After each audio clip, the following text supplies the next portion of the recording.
I'm Gabe Filippelli. I'm a professor of earth sciences, but over the last 10 years I've been working a lot on environmental health issues. So that's how environment actually affects human health.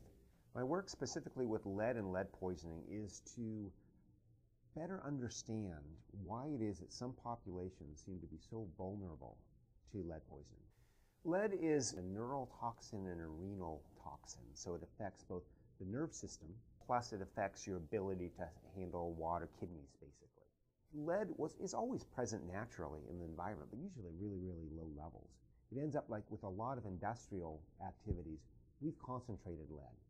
And we concentrate it largely in cities. And so for adults and for the general population, when they're exposed to high levels of lead, they show several characteristic symptoms. One is that they get tremors because it affects your nervous system.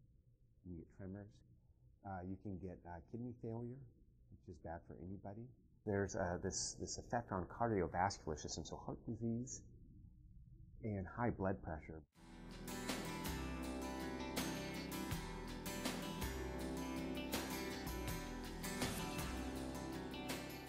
Children from prenatal to about 6 or so, they're busy building all of those neural networks that we all have in our head, right, in our nervous system.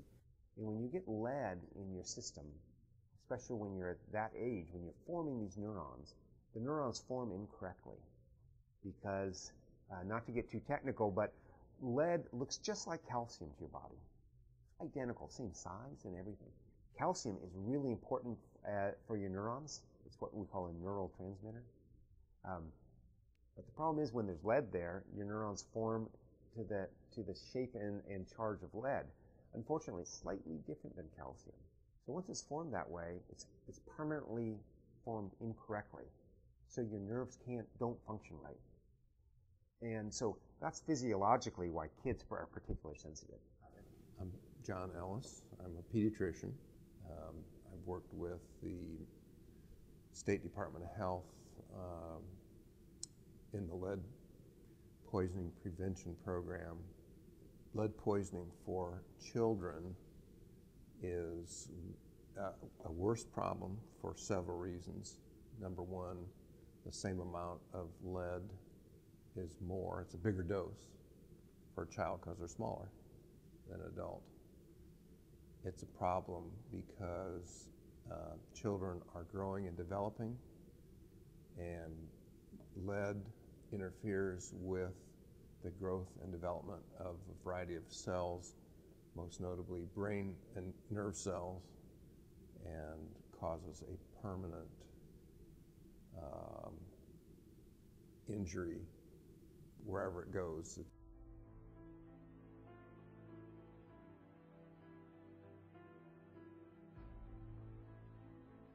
Generally speaking, it's believed that those damages, particularly to the nervous system, are permanent.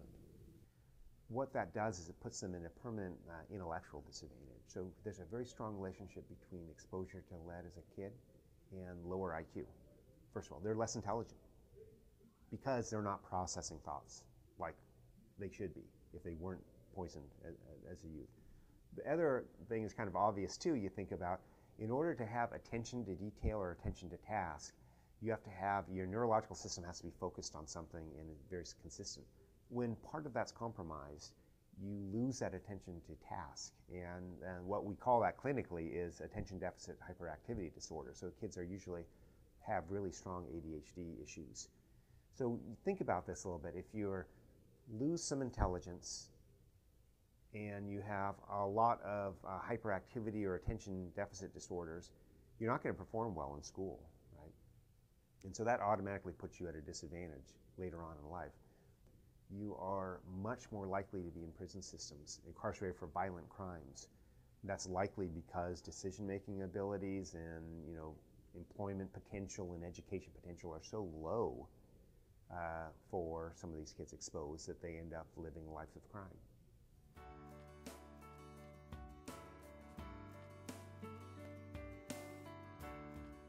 There's about 4 main sources, or there were 4 main sources of lead to the environment. One source was lead in paint.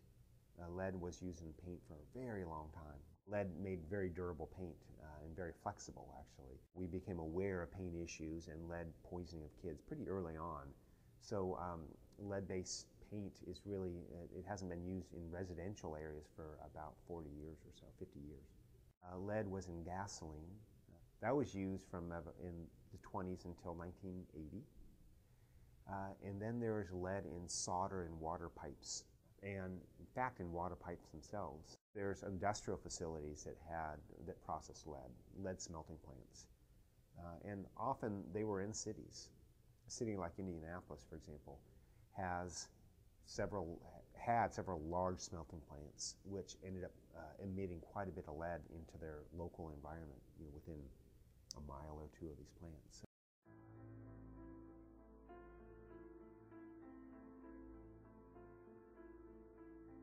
Lead paint